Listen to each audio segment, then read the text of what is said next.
Assalamualaikum warahmatullahi wabarakatuh. Bertemu lagi kita dalam siaran TV Suara Al-Quran. Saya Anif Firdaus memiliki nombor metik 2220555. Okey. InsyaAllah pada hari ini saya tidak akan berkeseorangan. Saya akan ditemani oleh satu orang ahli panel, iaitu Ustaz Aiman Syamil. Okey. InsyaAllah pada hari ini tajuk perbincangan kita pada hari ini adalah pentadbiran politik pada zaman Rasulullah SAW. Tadbiran politik pada zaman Rasulullah SAW ni adalah sebenarnya. Assalamualaikum. Salam. Inilah di panel kita sebenarnya. Ustaz boleh perkenalkan diri ya, Ustaz? Okey.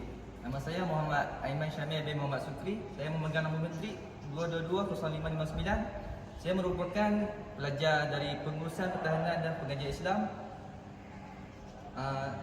Terus Jadi topik perbincangan kita pada hari ini, Ustaz, pentadbiran politik pada zaman Rasulullah. Okey, nanti boleh tak Ustaz terangkan? insya-Allah boleh. Insya-Allah. Terima kasih, Ustaz. Okey. Dah. Okey, baik. Pertama sekali saya akan menerangkan tentang definisi politik.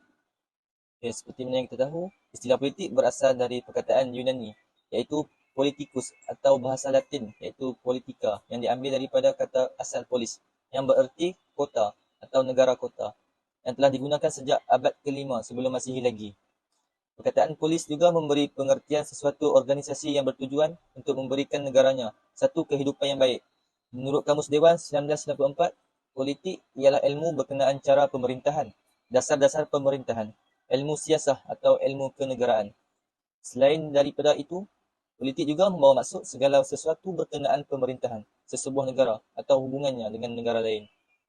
Manakala ST Muhammad di dalam Kamus Moden Indonesia menjelaskan bahawa perkataan politik berasal dari perkataan Belanda yang membawa maksud tipu, muslihat dan peperangan.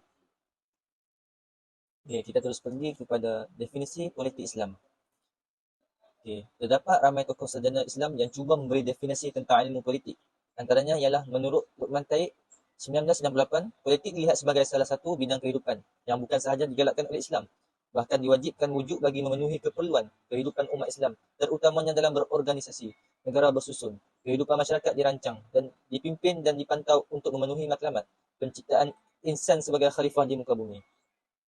Manakala menurut perspektif Islam, politik berasal dari istilah Arab yang disebut sebagai siasah. Perkataan siasah adalah sebagai ilmu pemerintahan yang harus dimiliki oleh para ahli yang ingin menguasai dasar-dasar pengetahuan dan peraturan dalam bernegara. Dalam sebuah pemerintahan, politik memainkan peranan yang sangat penting dalam menentukan pihak yang akan memegang teraju pemerintahan sebuah negara. Sementara itu, politik juga boleh difahami dengan merujuk kepada disiplin ataupun sains politik. Para sarjana barat telah membincangkan politik sebagai satu disiplin memandangkan kepentingannya terhadap masyarakat manusia. Selain itu, saya akan menerangkan tentang sejarah politik dalam Al-Quran. Berdasarkan Al-Quran, menerangkan pemerintahan yang adil, sebagaimana firman Allah Subhanahu Wa Taala yang maksudnya, raja perempuan itu berkata lagi, wahai ketua-ketua kaum, berilah penjelasan kepadaku mengenai perkara yang aku hadapi ini. Aku tidak pernah memutuskan sesuatu perkara sebelum kamu hadir memberi pendapat dan mempersetujuinya. Surah An-Naml ayat 32. Kenyataan ayat tersebut menjelaskan prinsip keadilan yang telah dipraktiskan oleh Balqis. Beliau mengamalkan konsep mesyuarat dalam membuat sesuatu keputusan penting berhubung dengan soal-soal kenegaraan. Manakala Fir'aun telah menampilkan ciri politik yang negatif atau politik kotor, beliau telah melancarkan strategi politik yang keji, iaitu dengan memerintahkan supaya anak-anak lelaki dibunuh. Ini dijelaskan oleh Allah Subhanahu Wa Taala dalam firman-Nya yang bermaksud, Fir'aun berkata, aku membunuh anak-anak lelaki mereka dengan membiarkan hidup anak perempuan mereka. Sesungguhnya aku berkuasa ke atas mereka. Surah Al-A'raf ayat 127. Taktik politik Fir'aun ini terus berjalan sepanjang perjalanan politik manusia. Tindakan dan perlakuan politik seperti ini membenarkan apa sahaja tindakan asalkan kekuasaan dapat dipertahankan. Okay, seterusnya saya akan menerangkan tentang peranan politik dalam dakwah. Konsep dakwah merupakan usaha amar ma'ruf nahi munkar. Sehubungan dengan itu, dakwah memberikan nilai dan mewarnai suasana yang kondusif terhadap sistem dan corak hidup masyarakat manusia dalam semua aspek politik, ekonomi, sosial, pendidikan, kebudayaan dan lain-lain. Berkaitan dengan amar ma'ruf nahi munkar, iaitu menyuruh manusia mengamalkan ajaran dan nilai Islam dengan menyuruh berbuat kebaikan dan melarang dari melakukan perbuatan mungkar adalah satu tanggungjawab dan merupakan amanah yang mesti dipikul oleh pemimpin khususnya dalam kaitan dengan politik. Tidak terdapat nas-nas Al-Quran maupun sunnah Rasulullah SAW yang pernah menolak politik sebagai satu cara manusia meneruskan kelangsungan hidup mereka. Hakikatnya, dalam Al-Quran dan sunnah Rasulullah SAW ada menyebut tentang urusan kenegaraan, kepimpinan dan lain-lain. Negara ada kaitan dengan politik. Okey, kita ke tajuk yang seterusnya, iaitu peranan politik dalam dakwah. Okey, peranan politik dalam dakwah ketika zaman Rasulullah SAW terbahagi kepada 5, iaitu soal kedaulatan dan kerajaan, kehakiman, syura, kepimpinan dan juga kesetiaan. Bukti soal kedaulatan dan kerajaan yang dapat diungkap dalam Al-Quran adalah dalam surah Al-Ma'idah ayat 20 yang bermaksud, dan ingatlah mereka, yakni wahai Muhammad, ketika Nabi Musa berkata kepada kaumnya, wahai kaumku, kenanglah nikmat Allah yang diberikan kepada kamu ketika ia menjadikan dalam kalangan kamu beberapa orang nabi dan ia menjadikan kamu bebas merdeka setelah kamu diperhamba oleh Fir'aun dan orang-orangnya, dan ia memberikan kepada kamu barang yang tidak pernah diberikan kepada seseorang pun dari umat-umat yang ada ketika itu. Selain itu, bukti bagi kehakiman adalah surah Yusuf ayat 40 yang bermaksud, sesungguhnya hanya Allah sahaja yang berhak meletakkan hukuman.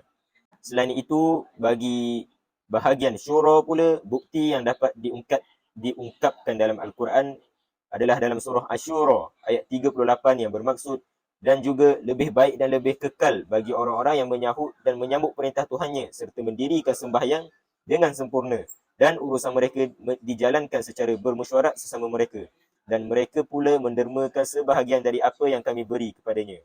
Manakala dari sudut kepimpinan, bukti dapat diungkapkan pada surah Al-Anbiya ayat 73 yang bermaksud, dan kami jadikan mereka ketua-ketua ikutan yang memimpin manusia ke jalan yang benar dengan perintah kami, dan kami wahyukan kepada mereka mengerjakan kebaikan dan mendirikan sembahyang serta memberi zakat, dan mereka pula sentiasa beribadat kepada kami. Akhir sekali, bagi bahagian kesetiaan dan ketaatan, bukti yang dapat diungkapkan dalam Al-Quran adalah pada surah An-Nisa ayat 59 yang bermaksud, wahai orang-orang yang beriman, ta'alah kamu kepada Allah dan ta'alah kamu kepada Rasulullah dan kepada ulil amri, yakni orang-orang yang berkuasa dari kalangan kamu. Kemudian jika kamu membantah-bantah dalam sesuatu perkara, maka hendaklah kamu mengembalikannya kepada kitab, yakni Al-Quran dan sunnah Rasulnya. Jika kamu benar beriman kepada Allah dan hari akhirat, yang demikian adalah lebih baik bagi kamu dan lebih elok pula kesudahannya. Okey, kita teruskan kepada topik yang seterusnya, iaitu kepimpinan politik Rasulullah SAW. Kepimpinan adalah satu proses interaksi sosial yang dialami oleh manusia setiap hari. Sebagaimana kata pejangga bahawa belia hari ini adalah pemimpin hari esok. Begitu jugalah Nabi Muhammad SAW pernah menegaskan bahawa setiap orang adalah pemimpin dan bertanggungjawab terhadap pimpinannya. Kepimpinan yang dilaksanakan oleh Rasulullah SAW di Madinah Al-Munawwarah dalam menjalankan prinsip-prinsip pemerintahan Islam telah menjadi rujukan penting di dalam dunia sains politik. Corak kepimpinan Nabi SAW yang dalam pembentukan negara Islam iaitu dengan pimpinan yang penuh berdisiplin sebagaimana yang diketahui umum. Bangsa Arab sebelum kedatangan itu suka bergaduh dan berpecah belah sesama sendiri.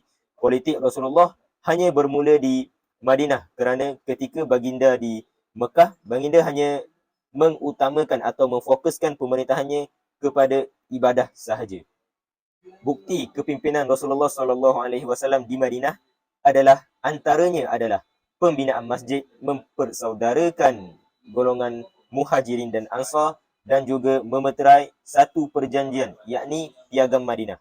Bagi bukti pembinaan masjid pertama yang dilakukan Rasulullah SAW adalah Masjid Quba, iaitu sebaik sahaja baginda tiba di Madinah, ia merupakan langkah politik yang cukup strategik dan bijak. Ini kerana Rasulullah mengetahui melalui institusi ini seluruh tenaga, fikiran dan emosi masyarakat Islam dapat disatukan dan digerakkan untuk pembangunan masyarakat dan Islam. Bagi bahagian yang kedua iaitu mempersaudarakan golongan muhajirin dan ansar. Untuk pengetahuan semua, golongan muhajirin adalah golongan yang berhijrah dari Mekah ke Madinah, manakala golongan ansar adalah golongan asal ataupun kaum asal di Madinah. Mereka sering bergaduh dan bertengkar. Akhir sekali adalah Rasulullah SAW memeterai satu perjanjian yang dikenali sebagai Piagam Madinah. Piagam Madinah mempunyai 47 fasal di dalamnya. Antaranya adalah Nabi Muhammad diakui menjadi ketua negara bagi semua penduduk. Sebarang masalah hendaklah dirujuk kepada baginda untuk menyelesaikannya. Kesimpulannya, dengan tertegaknya negara Madinah sebagai sebuah daulah Islamiah yang pertama, maka bukan sahaja perjalanan dakwah Islamiah sahaja yang mantap, malahan di dalam politik juga dapat membantu membentuk pemerintahan yang kukuh dan dasar peraturan yang menjamin akan setiap umat Islam di bawah pimpinan Rasulullah SAW yang mendapat mukjizat dari Allah Subhanahu Wa Taala.